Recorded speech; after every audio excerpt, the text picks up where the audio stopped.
इस संदर्भ में जब मैं सोचता हूँ तो फिर वही हमारे प्रमुख अतिथि माननीय कृपाशंकर सिंह जी थे। तो अभी सब लोग इनकी इतनी प्रशंसा कर रहे थे, विजय पंडित जी थे सब, कि उल्टी धारा में काम कर लेते हैं यहाँ से वहाँ आकर के। लेकिन मैं सोच रहा था कि वास्तविकता इसके पीछे क्या है।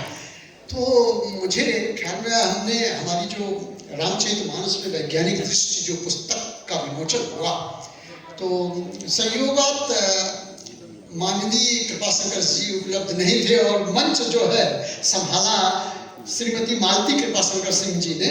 और उस समय उनके साथ बैठी हुई थी माननीय श्री स्नेहलता देशमुख वाइस चांसलर, और उन्होंने ये स्वीकार किया कि भाभी के सामने बोलना बड़ा मुश्किल है, हम बोल ही नहीं सकते हैं। तो ऐसी पत्नी, और इस बात को आदिगुरु शंकराचार्य ने भी बात कहा है कि भाई अगर शंकर भगवान को जगदीश कहा गया तो उसके पीछे कौन है? उन्होंने कहा कि चिता भस्म लेपो गरल मसनम दिक्पट धरो जटाधारी कंठे भुजग प्रतिहारी पशुपति कपाली भूतेशो भजति जगदीश एक पत्नी भवानी तत्पान ग्रहण परिपाटी फलविदम।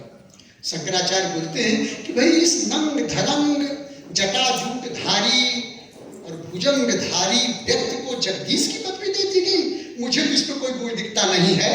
माता, आपने इनका हाथ थाम लिया, यही कारण है कि ये जगदीश बन गए, और बस वही बात है।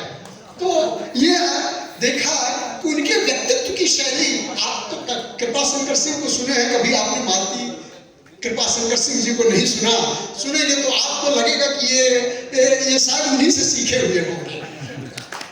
और तो ये, और आज जो मंच है ये बोहनी हुई, वो अभी देखिए महिला मिथिलेश कुमारी जी हमारे हैं, और मिथिलेश कुमारी जी का बड़ा अभी इतना हो रहा था कि भाई दिनेश जी उनके पतिदेव हैं, फिर उनका लड़का जो है वर्ल्ड रिनाउंड कार्डियोलॉजिस्ट, और अभी पौत्र जो है वह मेडिकल में, और यजुर्वेद जानता है। ये ऐसे नहीं होता है। क्यों होता है? नाम को आप ऐसे मत देखिए। ये जो जानकी के बारे में कहा गया है कि मैं सीता जी की वंदना करता हूं, तो तुलसीदास जी ने बोला कि सीता जी की वंदना मैं क्यों करना चाहता हूं? तो उन्होंने कहा कि जनक सुता जग जननी जानकी अतिशय प्रिय तरुणा निधान की ताकि जुग पद कमल मनावं जासु कृपा निर्मल मत पाऊं। ये जो जनक सुता जग जननी जानकी हैं, मैं उनकी वंदना इसलिए करता हूं क्योंकि उनकी कृपा से, उनकी अनुकंपा से मैं निर्मल पद प्राप्त करता हूं। और ये निर्मल मत क्या देती है? आप देखिए कि जीवन में मत अगर आ जाए तो सबसे महत्वपूर्ण चीज क्या मिल जाती है अंततः, क्योंकि इसी मत से ही सारी चीज जुड़ी हुई है। संत तुलसीदास जी लिखा है, एक के बाद एक जो श्रृंखला उन्होंने बनाई है उस पर ध्यान देने की जरूरत है। कहा है मत कीरत गत भूत भलाई जब जेहि जतन जहां जेहि पाई सो जानब सतसंग प्रभाव लोक वेद न आन उपाव। जीवन की केवल ये 5 ही उपलब्धियां हैं।